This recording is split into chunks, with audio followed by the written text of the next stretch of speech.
Section 67. Sexual intercourse by husband upon his wife during separation.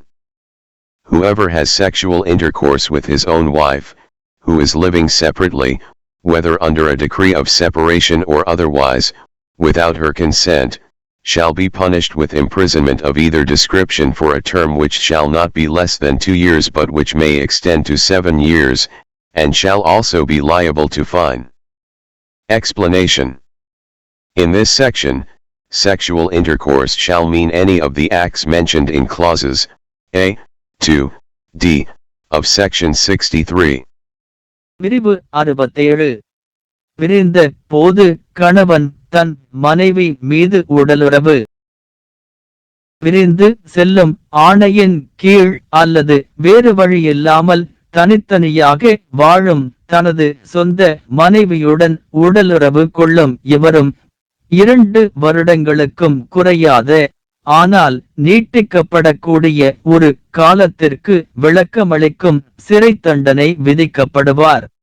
7 ஆண்டுகள் வரை அபராதம் விதிக்கப்படும். விளக்கம்.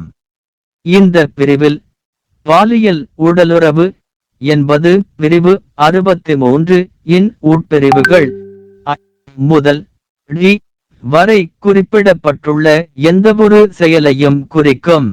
धारा 67 अलगाव के दौरान पति द्वारा अपनी पत्नी पर संभोग। जो कोई भी अपनी पत्नी के साथ संभोग करता है, जो अलग रह रहा है, चाहे अलगाव के डिक्री के तहत या अन्यथा, उसकी सहमति के बिना किसी भी विवरण के कारावास से दंडित किया जाएगा जो 2 साल से कम नहीं होगा लेकिन जो 7 साल तक बढ़ सकता है और जुर्माना के लिए भी उत्तरदायी होगा। स्पष्टीकरण। इस धारा में यौन संभोग का अर्थ धारा 63 के खंड ए से डी में उल्लिखित कोई भी कार्य होगा।